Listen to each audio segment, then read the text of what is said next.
kemudian Yosua mengancam Yang Mulia. Dia kemudian melakukan perkosaan terhadap istri saya.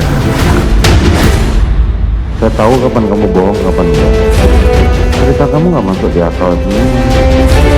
Kalian karena buta dan tertuli, makanya saudara tidak mendengar dan tidak melihat.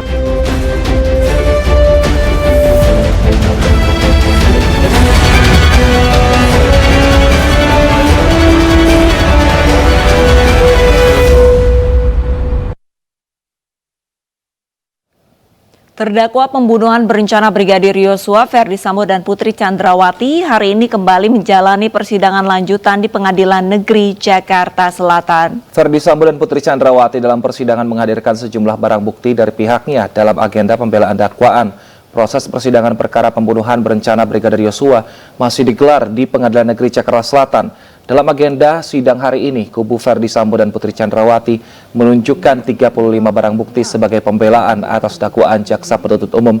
35 barang bukti yang dihadirkan diantaranya rekaman video, foto, dokumen, peraturan, serta putusan pengadilan dalam kasus pasal 340 KUHP tentang pembunuhan berencana.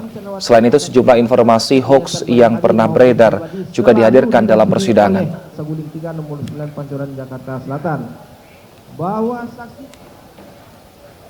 Kita pantau jalannya sidang kasus pembunuhan Yosua. Sudah ada rekan kami Nadia Valerie di Pengadilan Negeri Jakarta Selatan. Selamat siang Nadia, informasi apa saja yang disampaikan dalam sidang hari ini? Ya, selamat siang Arista Wilson dan juga pemirsa. Baru saja sidang lanjutan perkara pembunuhan berencana Brigadir Yosua untuk terdakwa Ferdy Sambo dan Putri Chandrawati ini sudah selesai digelar di Pengadilan Negeri Jakarta Selatan, di mana tadi ada dua agenda yang berlangsung dalam persidangan. Yang pertama yakni dari kubu terdakwa Ferdy Sambo dan Putri Chandrawati melalui tim penasihat hukum menunjukkan sejumlah barang bukti, baik berupa foto, video, juga dokumen-dokumen yang sebagai barang bukti meringankan untuk pembelaan dakwaan, di mana tadi kita melihat ini menarik, ada beberapa foto antara terdakwa Ferdy Sambo dan Putri Chandrawati bersama para mantan ajudan dan juga asisten rumah tangga, dan bahkan foto-foto pertama yang ditunjukkan adalah pada saat momen perayaan ulang tahun pernikahan Ferdy Sambo dan Putri Chandrawati pada 7 Juli 2022 lalu di rumah Magelang, Jawa Tengah, tepat 1 hari sebelum pembunuhan Brigadir Yosua. Dan langsung melihat keterangan, mendengarkan keterangan dari kuasa hukum Ferdy Sambo dan Putri Chandrawati, Arman Hanis dan juga Febri Diansyah.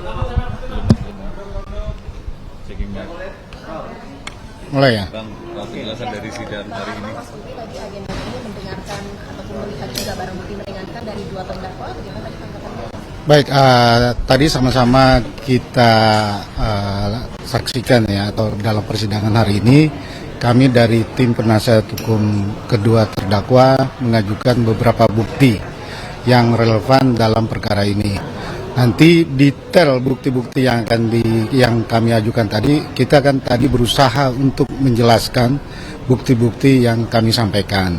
Nanti detailnya akan disampaikan oleh Mas Febri, tapi ada satu poin yang paling penting menurut saya, bahwa ada bukti BAP, ya, BAP tanggal 5 Agustus yang dalam persidangan ke waktu saksi Richard itu telah diakui oleh Richard bahwa dia berbohong. Itu tanggal 5 yang tidak ada dalam berkas dan kami sudah ajukan sebagai bukti. BAP tanggal 5 itulah yang membuat Pak Ferdy Sambo dipatsus dalam hal itu. Jadi BAP yang berbohong itu, Pak Ferdy Sambo akhirnya dipatsus di tanggal 6. Tanggal 8 Pak Ferdy Sambo akhirnya mengakui seluruh atau menjelaskan secara jujur apa yang terjadi dan skenario yang disampaikan. Dia juga menjelaskan pada saat pemeriksaan itu, dan di tanggal 8 itu pula Pak Ferdy Sambo di BAP selaku saksi dan ditetapkan sebagai tersangka. Jadi bukti yang kami sampaikan itu jelas membuktikan bahwa yang mengungkap sebenarnya dalam hal ini adalah bukan Richard Eliezer. Ya, itu buktinya kami sampaikan. Yang mengungkap adalah Pak Ferdy Sambo sendiri dengan mengakui semua apa yang telah terjadi. Nah, detailnya nanti Mas Febri yang akan menjelaskan.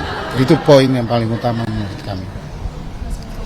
Ya, tadi kami menghadirkan 35 bukti ya.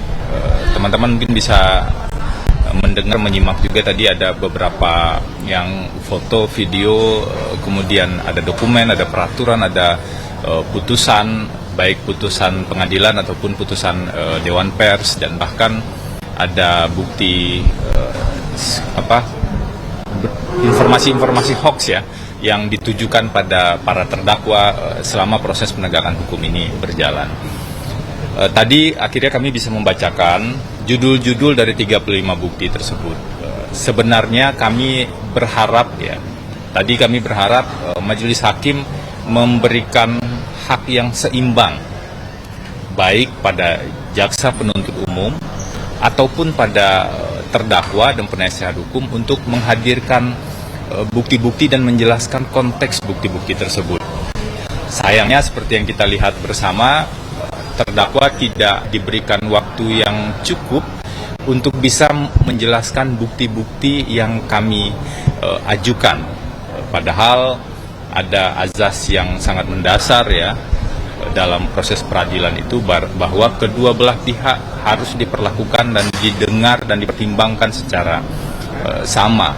Nah, kami tentu saja menyayangkan hal seperti ini terjadi tadi.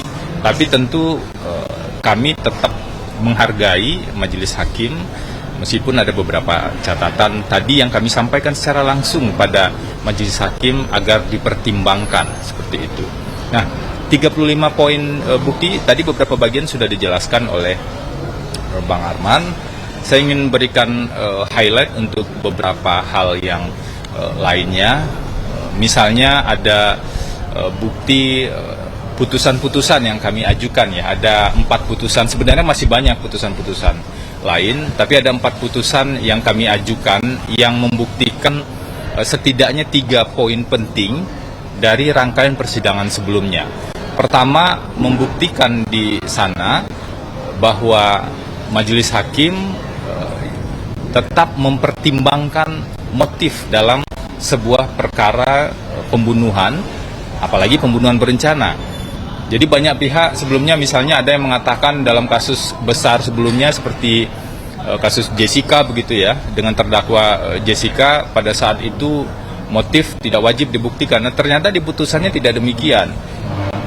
Majelis hakim tetap mempertimbangkan motif tersebut, dan majelis hakim juga mempertimbangkan di putusan-putusan yang kami ajukan sebagai bukti ini. Poin kedua yaitu dalam keadaan tenang.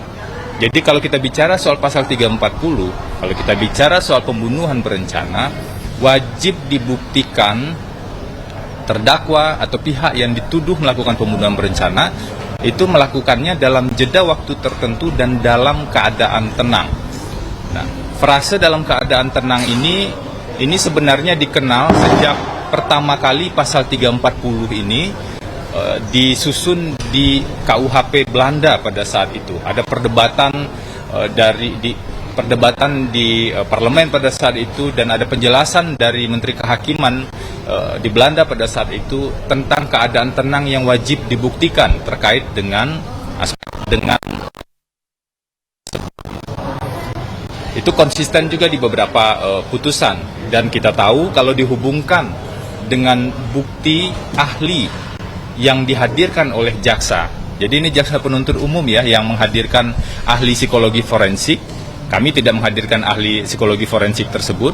Jaksa penuntut umum mengajukan ahli psikologi forensik yang justru mengatakan dari hasil pemeriksaan psikologi forensik yang dilakukannya bahwa Pak Ferdi Sambo pada saat itu dalam keadaan emosional intens, tidak dalam keadaan tenang.